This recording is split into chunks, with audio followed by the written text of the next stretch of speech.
Who is the Watcher? Who are the Watchers? Are they one person? Is it a group? Are they even a life form? We don't know. This is the question that's been driving the whole season of Star Trek Picard so far. 3 episodes in, all we've heard is we need to find the Watcher to figure out why and how time has been changed in 2024 to prevent the horrible future that we saw in episode 2. So, here are a few thoughts that I've had on who these Watchers or this Watcher may be, based solely on individuals or groups we've seen in the past in Star Trek. Now, my first thought, could it be Q? Now, I do not for one moment believe that the Watcher would be Q, especially not the John Delancey version that we've grown to know. We have met other Qs, so it's possible it could be one of those, but this really doesn't fit the MO of any of John Delancey's previous appearances as Q. Could it be Quinn? This was a Q we met who was kind of a trickster as well, but he has interfered in human history quite a bit. It was shown that he influenced Woodstock, Isaac Newton, as well as William Riker's ancestor, Thaddeus Riker, I believe. Again, he has ended himself as a Voyager, so this would have to be a time travel shenanigans situation occurring before that, but I don't think that's a very good possibility either. Could it be another Q? Q2, the son of our normal Q. He was shown in Voyager. He was mature only one time, and that was where he made that friendship with Echem. So I think that would have been a better way to bring him back in. It's possible he matured into a Q that is more of an observer, less of an interferer, but that's again very unlikely. Only bring up the Q because they do have the power and the resources to make the whole situation work, but I really don't think it's going to be Q in the end. Could it be Trelane? Now, he's from the original series. He was shown to have similar powers to the Q we would come to know, except at the end of that episode, it was implied more so than not that his powers were technologically based. Now, he did observe human history through his fancy telescope. He was well in the past, however, so the way that light and transmissions travel takes a heck of a long time to reach him wherever his planet was. Again, he was a passive observer from his planet, never visited Earth. Don't for a minute think it would be him. He has no reason to be involved at all. Just bringing him up because he is similar in power to Q himself, or themselves. I don't know how they would refer to themselves as. Next, Watcher from the Marvel Universe. I know this sounds completely ludicrous and out there, and obviously it is. There's no way Marvel would be allowing them to use their Watcher. It wouldn't make sense for the Paramount Network. Wouldn't make sense for Marvel. Wouldn't make sense for anyone, really, to use this. The only thing they share in common is a name, and they've been linked before in both novels and comic books, so nothing that's seriously canon to these movies or these shows. But that Q and Watcher came together in this novel to help combine the universes so that the X-Men could help the Enterprise D crew deal, actually I think it was the Enterprise E at this point, deal with a planet where mutants were starting to develop. Great little bit of almost, I want to say fan fiction, but it wasn't because it was actually a true series of comics and a novel. So it's very, very unlikely, but there has been precedent that it could be related to Marvel's Watchers. Again, I would be shocked if this was even attempted, but the way things are going, I wouldn't give it a 0.00 possibility. It does hang on to that 0.01%. Now, who else have we met in Star Trek that could be the Watcher? Guinan. She's already been in this season. She's already been talked about. She fits the bill for an observer. Why couldn't it be her? We know she was around in the late 1800s. The crew of the Enterprise D went back to meet her, specifically Data, Samuel Clemens. That whole adventure took place. Data's head wound up in a cave that they found in the 24th century. So it is possible Guinan, as well as Data's head, exist in 2024 of this past. In fact, it's almost 100% sure that both of them do, since history has not been changed yet. However, there are two glaring reasons why I don't believe it could be Guinan. Number one, they made a huge deal when we met Guinan of explaining away why she looks different. Now, the real world answer to that is Whoopi Goldberg obviously has aged. I don't think they needed to explain her change in appearance. I think we could have rolled with it. Since they went so deep into making that part of the storyline, it would be very, very strange to have Whoopi Goldberg also playing her 2024 counterpart, looking the way she did in the 25th century after she explained why she looks different. Now, they could use some de-aging or CG technology to make her appear more the way she did, but that's costly. So if they're going to do that in more than just one throwaway 5-second scene, I couldn't really see that happening. The other reason is because they've been so coy about who the Watcher is. The Borg Queen, I think, is the only one who's mentioned her as being, or them, him, whoever the Watcher is, as being the person we need to find for this change in time. The Borg Queen is well aware of Jean-Luc Picard's acquaintance with Guinan. She knows everything he knew, at least up until the point where he was Locutus. So for her to be so vague and coy when she knows damn well you could just say, go find your friend Guinan in 2024, ask her, she'll know what's going on. That seems way too convoluted. However, she has been known as a listener, so listener, watcher, it is a possibility I could see them going with, but I would not like it. The Traveler. Again, you've got a Watcher, you've got a Traveler. Could this be the solution? Originally, I was all in on this, thinking the Watcher or his race or a similar powered individual from this community, because we know they don't all have to be the same. Wesley went off to become a Watcher type character at the end of his arc. This was originally who I was my lead contender for being the Watcher. Upon a little more digging, a bit more research, I am now no longer under the assumption it could be the Traveler. We first met him in the original season of the Next Generation. I think it was episode 6, where they're doing warp drive experiments and get catapulted across the universe. He was a character who combined technology and the mind, mental states, to kind of control the universe around him. So he could move through time and space pretty much at will, it seemed. Now, it did seem to take a toll on him. So I don't think he's completely omnipotent like a Q, but he does have powers that are way beyond us and way beyond anything we've seen outside of, I think, Q himself.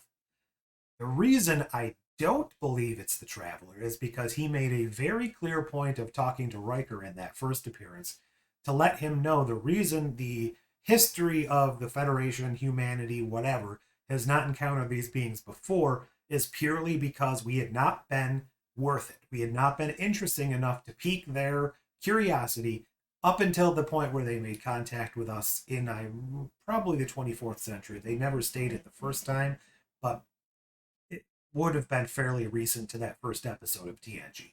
So while I think the Traveler would have been a fantastic addition to be the Watcher, or at least someone similar to him with his race, his abilities, his powers, whatever you want to call him, his clan, I don't know.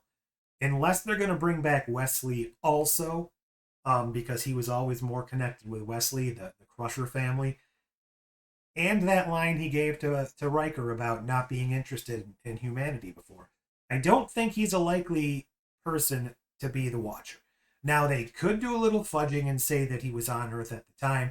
That's how he determined humanity wasn't worth it because of the time he came in 2024, but that's very unlikely. I don't think they would go through all that work just to have this character who's probably more of a deep cut than others. Who else? Anyone else we've met that might be the Watcher? Gary Seven. Again, this is a very, very old Star Trek character from way back in the original series. Now, he started off in an episode that was supposed to be a backdoor pilot to a series that was not picked up. He had a very, very interesting story. He is human, but not from Earth. So what happened is some aliens around 4000 BC abducted, well, I don't know if they abducted or maybe they went willingly.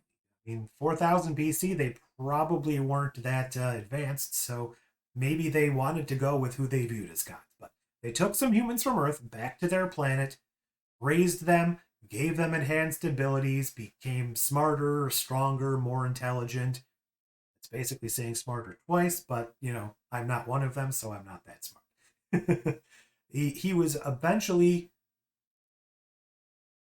promoted, I guess, for lack of a better word, to a supervisor and sent to Earth to kind of steward the humanity towards a better future. Now, what happened when he arrived is some timey-wimey shenanigans where the original Enterprise, captained by Kirk, intercepted his transporter beam because they were already in the past researching why humanity didn't kill itself in 1960s America when nuclear weapons were being used. It was a whole, kind of way just to, hey, we need to connect this to Star Trek some way. So throughout the course of that episode, it's revealed that he was mostly sent here to figure out what happened to the two previous people that were sent here from his group. He was Supervisor 194. I don't know what they were. They weren't supervisors, I don't think. They were just agents. So when it is determined they died, he is posted here permanently. Because of his advancement, his genetic breeding, whatever you want to call it, he was better and stronger and possibly lived longer than a normal human. So because this was the late 1960s, let's say he was able to live a couple hundred years, he would still theoretically be in his prime or just above his prime if he made it to 2024 Earth. This could be a very, very good candidate to be the Watcher because he was undercover. He did all of his missions, secretly off the books, covertly. He was kind of like a sci-fi influenced James Bond type. He was an agent that did daring missions to kind of course correct human history, but not human history in a way of changing time because he didn't really have references to the future. He was just trying to chart us on a path that would lead us away from destruction, make small maneuvers whenever he saw something dangerous. So he would be very much somebody that would notice things are going wrong with humanity, and he could be the person who noticed whatever this change was because he's got his eye on the prize, in essence, of keeping humanity safe and on the right course. If somebody were to come back in time and change history, he would probably notice that giant divergence from what he was trying to lay out. So Gary 7 would not be played by the original actor because he is either too old or no longer with us. So it would either have to be recast or, heck, it could be Gary 8. They say the original went back home, suffered an accident. I don't know. I do really, really like this, although it might be way too much of a deep cut to make it onto the screens. Next, these two individuals probably aren't that recognizable to a lot of people. They only appeared very briefly in a couple episodes, or a couple scenes, not even episodes of Deep Space Nine. They are agents of the Department of Temporal Investigations. They were sent to Deep Space Nine basically to figure out if when Sisko and the crew traveled back to Kirk's Enterprise for Trials and Tribulations, that celebratory episode, if they screwed up time too much. Now, these two individuals were referenced to be part of a current-day Federation Department of Temporal Investigations.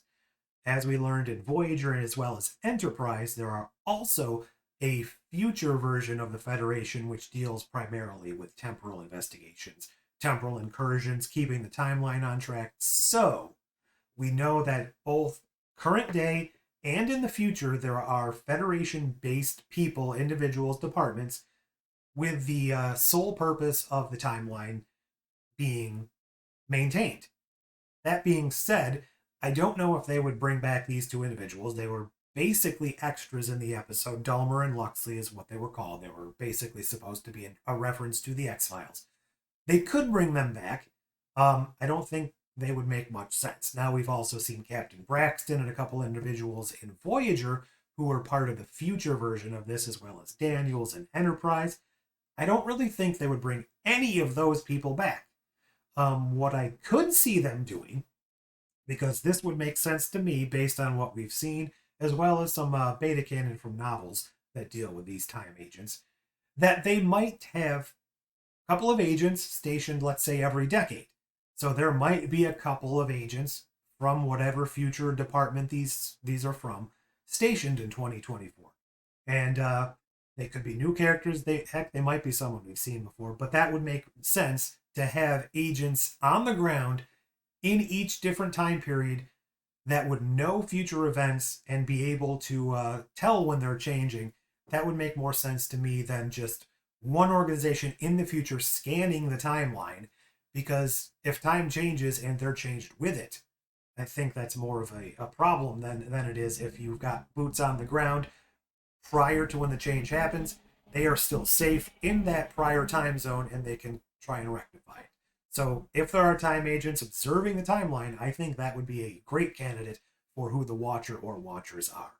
Now, there are other possibilities kind of tangled together, and that would be Ben Sisko and or the Prophets. We know that they've been doing a lot of heavy referencing to Deep Space Nine already in the season, both from promo images before it came out and what we've already seen. They've mentioned Gul Dukat. They've mentioned the Sanctuary Districts from 2024's episode of Deep Space Nine, which dealt with the exact same year, just San Francisco instead of Los Angeles, that we are dealing with currently. We also know that Ben Sisko is very much related to the Prophets. He actually went to live with them at the end of Deep Space Nine, and they were responsible for traveling to Earth to make sure Ben Sisko was conceived and created. And I would say that by changing the timeline the way it's been changed, we do know there is a General Sisko in the future, but I can't believe that Bajor and the Prophets in the wormhole are in a great state of being at that time.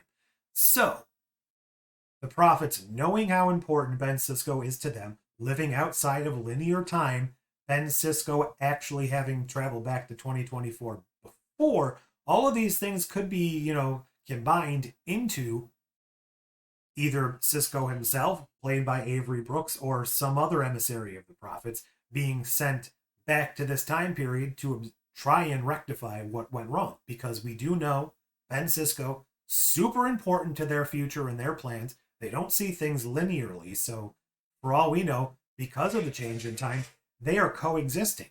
Like, there is two timelines for them that are kind of, I don't know what the word would be, kind of, fracturing. They're coexisting in two timelines, and that's new to them. So I think that's a very, very high possibility. Also, in the promo trailers before the series came out, there is one scene with a hand which is wearing something that looks suspiciously like Jake Sisko would wear.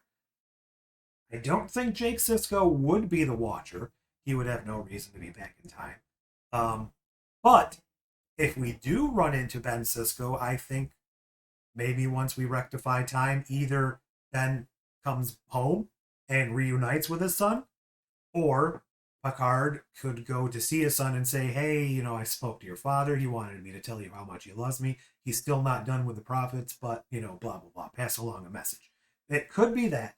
There is one other possibility, similar to this, but different, which I think could be based on the Benny Russell episodes of Deep Space Nine. Now, these were visions Ben was having, basically given to him by the Prophets, but who is to say they were fake?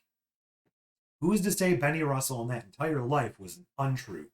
So what I'm wondering is Benny Russell and Ben Sisko, two different individuals linked across time by the Prophets. Benny Russell is having these visions and writing these stories about the actual future that is the Star Trek universe that will come to pass. That means Benny Russell in the 1950s, let's say he had a kid with the Cassidy Yates counterpart that he was shown to be either married to or dating in that timeline. That kid would be born late 50s, early 60s, 2024, not out of the realm of possibility that that child would be the grown-up son of Benny Russell and whoever Cassidy Yates was playing. I don't remember her name. If that's the case, and Ben Sisko had been giving his life to Benny Russell, he very much could have passed that along to his son. His son could very much believe that that future would come to pass. and he could be kind of more in tune with watching the events of history unfold. Very unlikely, very convoluted, but I did just want to point that out because they've been leaning very heavily into the Deep Space Nine connections. And if we were to go that route, I think that would be very interesting, but a lot less likely than the normal Ben Sisko Prophet situation we discussed earlier. So, all that being said, what do I think is the most likely? I don't know. I think they might, if they're trying to bring in something unique and interesting, I think either the Gary 7 or Department of Temporal Investigation situation would be an interesting way to tie in the past with some new ideas. Whether or not they'll do that, that might be a little out there. I think they're more likely to try and go with Guinan for all the wrong reasons, or the Ben Sisko Prophet angle. Now, the only reasons I think the Ben Sisko Prophet angle might be a little too much is because that requires a lot of backhand knowledge for DS9, and that was always sort of the show that was kind of the dark horse. You know, kind of the show that didn't have as much going for it fan-wise. It has a lot of fans that are dedicated, but as far as general Star Trek audiences, you've got your original series and your next generation. Not everyone is up to what happened on Deep Space Nine, so they would require a lot more explanation, I think, than bringing in someone they don't need that much explanation for. That being said, I'm going to go ahead and close out this video. By the time the new episode goes up in a day or two, all of this could be shot to hell, could be right back to square one. Maybe we're not even meeting the Watcher in the next episode, but until then, I'm going to keep thinking of theories. Maybe I'll even come up with another theory for the Watcher, but I think what I've covered here are the best and worst options out of who we've seen in Star Trek that they might actually use. So maybe we'll see Gary 7 by the next time I go on these videos, but until then, computer and program.